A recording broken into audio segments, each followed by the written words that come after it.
बिस्मिल्लाहिर्रहमानिर्रहीम। अस्सलाम वालेकुम। अफ़गानिस्तान से अमेरिकन ट्रूप्स के निकलते वक्त बहुत सारे अफ़गान लोगों ने भी अपने कंट्री को छोड़ने की कोशिश की। अमेरिका ने उन तमाम लोगों की हेल्प की उस कंट्री से निकलने में। 20 साल तक अमेरिका ने तालिबान को हटाकर अफ़गानिस्तान में हुकूमत की और अपनी फ़ौजें वहाँ रखी हुई थी।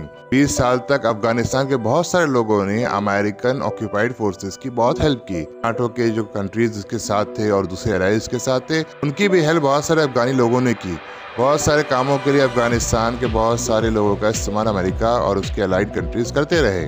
तालिबान के टेक ओवर के बाद उन लोगों को खतरा महसूस हुआ कि अब उनकी जान खतरे में न पड़ जाए, कहीं तालिबान उनके खिलाफ कार्रवाई न करे। इस डर से वो अमेरिका के ट्रूप्स के साथ वहाँ से निकलना चाहते थे। अमेरिका ने भी इस तरह के 80,000 लोगों को वहाँ से इवैक्यूएट किया।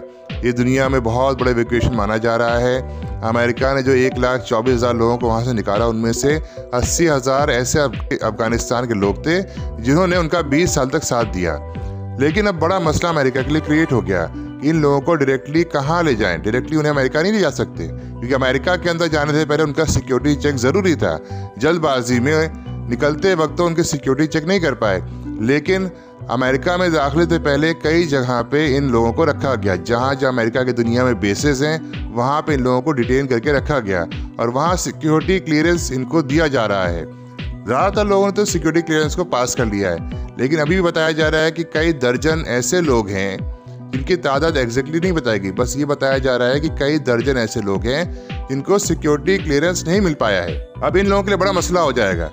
अभी फिल वक्त तो कोसोवो में नाटो का जो बेस है वहाँ पे इन्हें रखा गया है और 1 साल की परमिशन मिल गई है नाटो कंट्रीज की तरफ से कि इन अफगानिस्तान के लोगों को अमेरिका वहाँ 1 साल के लिए रख सकता है। लेकिन अब बड़ा मसला ये क्रिएट हो गया है कि अगर ये लोग इस बेस को छोड़ के जाना चाहें तो क्या अमेरिकन आर्मी को ये परमिशन है या कोई अथॉरिटी है कि उन लोगों को रोक दे बेस छोड़ने से? इस बात का कोई क्लियर कट जवाब अमेरिकन जनरल्स कमांडर के पास नहीं है। इस पर डिस्कशन चल रहा है कि हमारे पास अथॉरिटी ही नहीं है इन्हें डिटेन करने की। दूसरी चीज़ सामने आ रही है कि इन लोगों का क्या होगा। फिल वक्त तो वेटिंग लिस्ट में है, अभी उन्हें क्लियरेंस नहीं मिला है, लेकिन क्लियर कट उसका फैसला भी नहीं हो पाया है। लॉन्ग टर्म स्क्रूटनी के लिए रखा गया है और बताया जा रहा है कि वो लोग हैं जिनका वायलेंट क्राइम्स की हिस्ट्री रही है। इन्होंने अमेरिका की हेल्प तो की है, लेकिन जब इनकी हिस्ट्री चेक की गई तो इनके हिस्ट्री में कई सारे वायलेंट क्राइम्स निकल के आए हैं। साथ में इसमें ऐसे लोग भी हैं जिनके इस्लामिक मिलिटेंट ग्रुप से ताल्लुकात रहे हैं और ऐसे लोग भी हैं जिनके तालिबान से भी ताल्लुकात पहले रह चुके हैं। हालांकि उन्होंने अमेरिका की हेल्प की है, लेकिन उनकी हिस्ट्री की वजह से वायलेंट क्राइम की हो, चाहे इस्लामिक मिलिटेंट से ताल्लुकात की हो या तालिबान से ताल्लुकात की हो, इन वजूहात के बेस पे अभी उन्हें रोक लिया गया है और उन्हें सिक्योरिटी क्लियरेंस नहीं मिल पाया है। अब जो बड़ा मसला एक्सपर्ट्स के सामने खड़ा हो रहा है, अमेरिकन जनरल्स और कमांडर्स सामने खड़ा हो रहा है, ये अगर इन लोगों को लॉन्ग टर्म क्लियरेंस भी नहीं मिल पाया 1 साल के बाद, इनका फिर क्या होगा? इस बेस में 1 साल हम रख सकते हैं, लेकिन 1 साल के बाद अगर इन्हें क्लियरेंस नहीं मिला या ये क्लियरेंस लेने से इन्होंने मना कर दिया, सिक्योरिटी क्लियरेंस से फेल हो गए, तो इन्हें हम कहाँ ले जाएंगे? क्या करेंगे? इनका किस कंट्री में रखा जाएगा? ये सब सवालात हैं जिनके कोई जवाब अमेरिकन आर्मी के पास नहीं है। जल्दबाजी में लोगों को निकाल के ले आए, लेकिन अब ये बीच में फंस गए हैं। ना ज़मीन पे है ना आसमान पे, बीच में कहीं ये फंसे हुए हैं, लटके हुए हैं और इनका फ्यूचर बहुत ही ब्लीक है। अभी तक तो ऐसा कोई केस नहीं आया जिसमें कोई कैंप को छोड़ के जाना चाहे, लेकिन फ्यूचर में अगर लंबे वक्त इन्हें रोका गया, 1 साल 2 साल 3 साल के बाद, हो सकता है ऐसे लोग हों जो डिज़ायर करके हमें इस कैंप से निकाला जाए।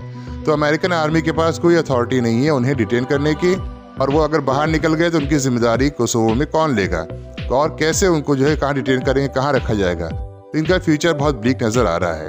बहरहाल इन सवालात के जवाबात आने वाले दिनों में ही हमें मिल पाएंगे। इस वीडियो में बस इतना ही। हम हाजिर होंगे और न्यूज़ लेकर और अपडेट्स लेकर इस बारे में अपनी अगली वीडियो में। अगर ये वीडियो आपको अच्छी लगी तो इसे लाइक करें, चैनल को सब्सक्राइब करें और बेल आइकन पर जरूर क्लिक करें ताकि आने वाली वीडियोस की अपडेट्स आप तक पहुंचती रहें। अस्सलाम वालेकुम।